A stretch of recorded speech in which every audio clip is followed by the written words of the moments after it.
"When he first came among us, his wit and humor boiled over," said James H. Mattany, recalling the conduct and appearance of Lincoln during the early period of his life in Springfield. Excepting Speed, Matheny was the most intimate unmarried friend of Lincoln in Springfield at that time, and was his best man when, finally, Lincoln married. Springfield was a typical western town and grew rapidly after it became the state capital. Its population was that of a new and raw country, vigorous, hopeful, ambitious. For the most part, manners were rough and hearty, and the general disposition was cordial, though combative. Most of the people were from Kentucky, and the dominant social group was almost entirely from that state.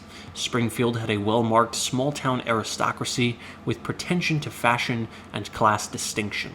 The new capital became at once the social center of Illinois, especially when the legislature was in session, as had been the case with Vandalia, but in this case, as in every other respect, Springfield outclassed her former rival. Amid this lively and variegated mixture of population, Lincoln had for 4 years made his happy and successful way. His quaint humor, his stories, and easy, genial companionableness rendered him a favorite among men of all classes. He joined with gusto in outdoor sports, foot races, jumping and hopping contests, town ball, wrestling. He wrote spicy poems and amusing papers for a select company of young associates who had formed a private literary society which met in Speed's big living room over his store. But the place and time that Lincoln liked best were the evenings about the big log fire in the back part of Speed's store, where men gathered informally through the long winter. These occasions were not unlike the gatherings at the country stores in Gentryville and New Salem, and the same gift for entertainment that had marked Lincoln in those places again made him the shining light in the lively company in Speed's establishment. Again, story and joke, wise saying, quick logic, and apt quotation amused and instructed the jolly and eager company. Douglas, who was frequently there, was no teller of stories and could only argue and declaim, but Lincoln could do both, as well as brighten the talk with fun, anecdote, and jocund remark.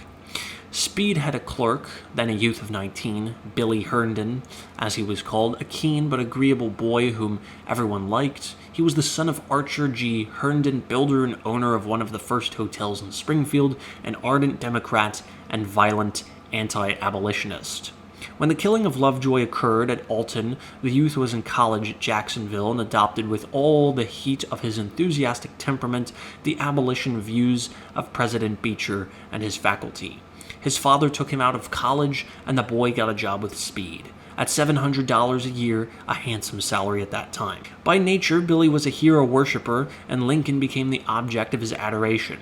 After a time, the youth slept in the room over the store where his employer and Lincoln lived. He heard and saw all that went on during the years we are now reviewing, and his devotion to Lincoln grew steadily. Thus fate spun another, and for Lincoln, a most fortunate thread in the many-colored fabric of his career. Lincoln read Shakespeare, Burns, and Byron assiduously, although without steadiness or system. Indeed, at this time in his life, he did nothing according to plan, or with any sort of regularity except perhaps the practice of politics. Even the times of eating his meals, of going to bed and getting up, were determined by whim. His habits were, testifies Speed, regularly irregular. But he remembered all he read and could quote more poetry than any man in town. He read Milton as well as Law, and especially the newspapers. And, says Speed, he retained them all about as well as an ordinary man would any one of them who made only one at a time his study. But no program or schedule of reading was ever checked out. Lincoln's roommate was amazed at his memory.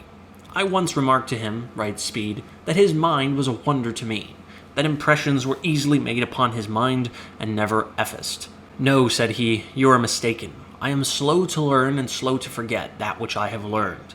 My mind is like a piece of steel, very hard to scratch anything on it, and almost impossible, after you get it on, to rub it out.'"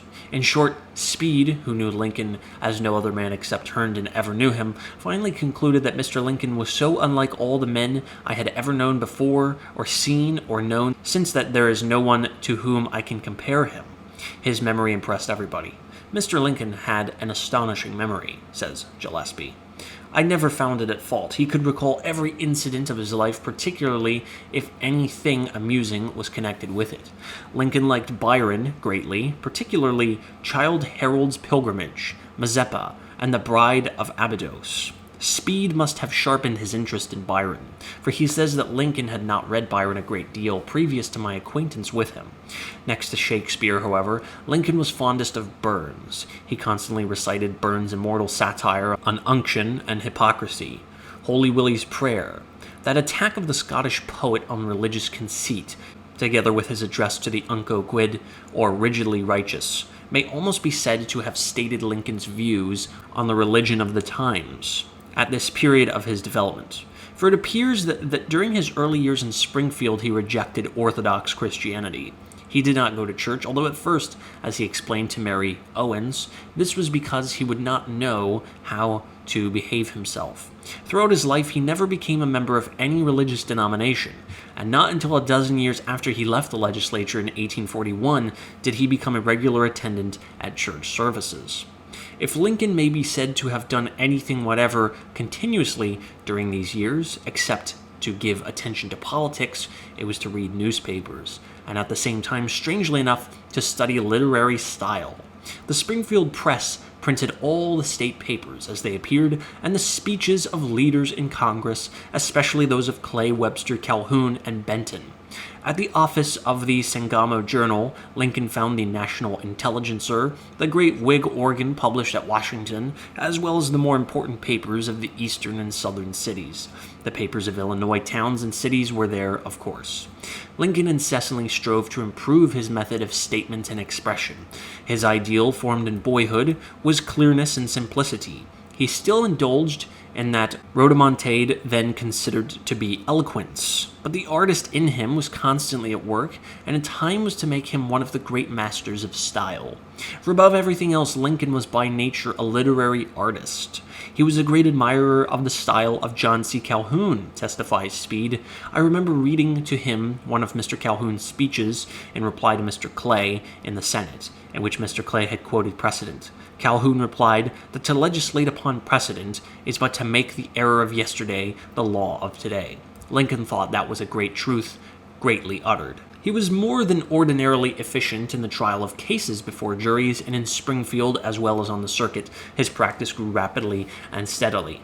But politics attracted him more than anything else, and in that field his success was notable. He had lived in Springfield less than 3 years when he became one of the small Whig coterie directing that party. In fact, in the absence of Stuart, Lincoln was the head of the Whig junto, as this group was called. They were influential in the naming of every Whig candidate for any office, little or big. The decision of the junto as to who should be nominated by Whig conventions was usually accepted and ratified by those party representative assemblages. A conspicuous instance of this autocratic party control was the selection of a Whig candidate from Menard County for the legislature at the special election of 1839. Unable to decide, the Whigs of Petersburg referred the matter to the Springfield junto, Lincoln, Logan, and Baker, and this triumvirate at once selected John Bennett, even over Bowling Green, Lincoln's old friend and benefactor. Would Mr. Lincoln be likely to urge a candidate upon the people unless he were well assured that he would, if elected, go the whole hog with the Springfield junto members?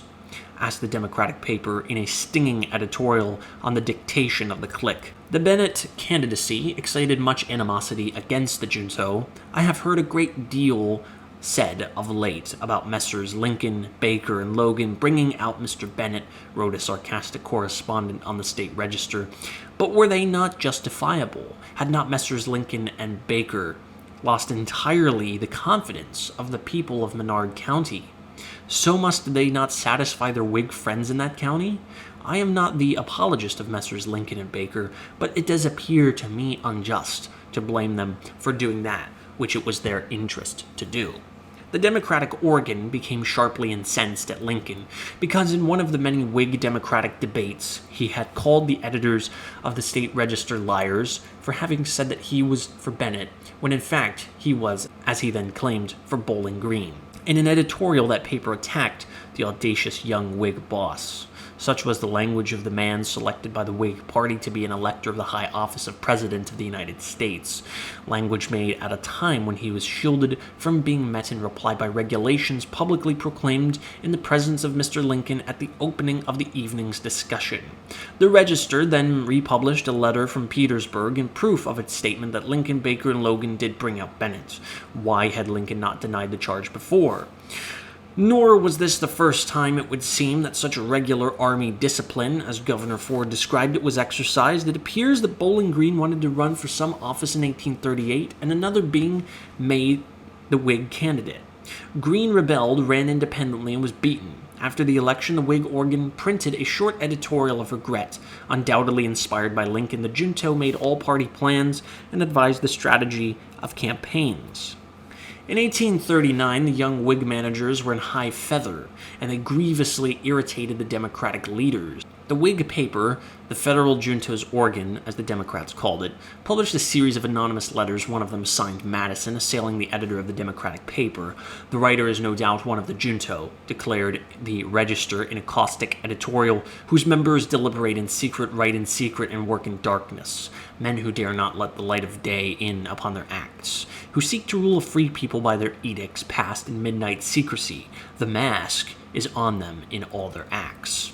Since neither Logan nor Baker is known ever to have written letters to the press under pseudonyms, and Lincoln had done so in the Adams controversy, the Democratic editor's reference is obviously to Lincoln. As we shall presently see, he was soon to write another unsigned letter to the Journal, for which he was to be called to sharp account, and which was to stop forever his writing of anonymous letters and personal attacks. For 4 years, then, Lincoln had made rapid progress in Springfield. In law, politics, and general favor, his advancement had been unchecked by a single reverse.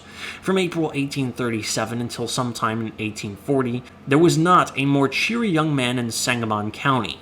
No man ever had an easier time of it in his early days than Lincoln, declares Herndon of his idol's first years in Springfield. He had influential and financial friends to help him. They almost fought each other for the privilege of assisting Lincoln. Lincoln was a pet in this city. Herndon adds that he deserved it. No evidence exists of gloom or despondency in his talk or conduct until December 1840, while all the testimony of acquaintances, observers, and friends is of his gay spirits and good humor throughout this period. He was no longer the humble Abraham Lincoln of New Salem. Soon that lost humility was to be restored, but by processes of suffering and abasement. In only one phase of life in Springfield had Lincoln not been brilliantly successful, the social phase. He was indeed one of 6 managers of a cotillion party given at the American House soon after the legislature convened for the first time in the new state capitol. But this affair was entirely political. The young Whigs were anxious that Mrs. Browning should be at the Capitol, and Lincoln joined Hardin, Dawson, and Webb in an appeal to her to come forthwith, bringing in your train all ladies in general, and all Mr. Browning's sisters in particular.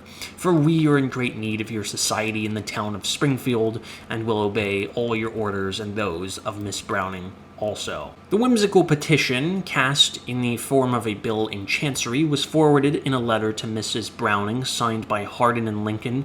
And though written by Hardin was plainly their joint composition, business cannot proceed in her absence, they tell her. In fact, nothing can begin while she and Hardin's wife are away. But if Mrs. Browning will come, all will be well in the important matter of visiting, conversation, and amusement. Butler has agreed to give her his parlor. If he fails, I promise, as a gallant knight, to give you the privilege of hanging up on a peg in my closet whenever it may seem convenient. I have been visiting the ladies this evening. They say it will be quite gay this winter, several ladies from a distance being there, with the intention of spending the winter. Mrs. Hardin will be here next week. When Mrs. Browning arrives, her husband will be considered as the minor party of the Quincy delegation. While Lincoln strove to be attractive and pleasing when he attended social gatherings, he was not in high favor with women generally. The men, however, clustered about him to listen to his boisterous stories and witty comments. Lincoln never got on well with women. Even in his boyhood, he had shunned them, and in his early manhood at New Salem, his closest association with women had been with frontier matrons like Mrs. Jack Armstrong, Mrs. Bennett Abel, and Mrs. Bowling Green, each of whom cared for his needs and in general mothered him. Lincoln did not understand women, it appears, or as Mary Owen put it, he was deficient in those little links that make up the chain of women's happiness. It may be that he distrusted himself and doubted his capacity to please and entertain women, seemingly standing in awe of them. At any rate, he was curiously shy, ill at ease, and even perplexed in their presence. Yet, stranger still, in view of this attitude, Lincoln had an eager desire for feminine company. Of the many contradictions in his complex character, no one is more striking than his attitude towards women.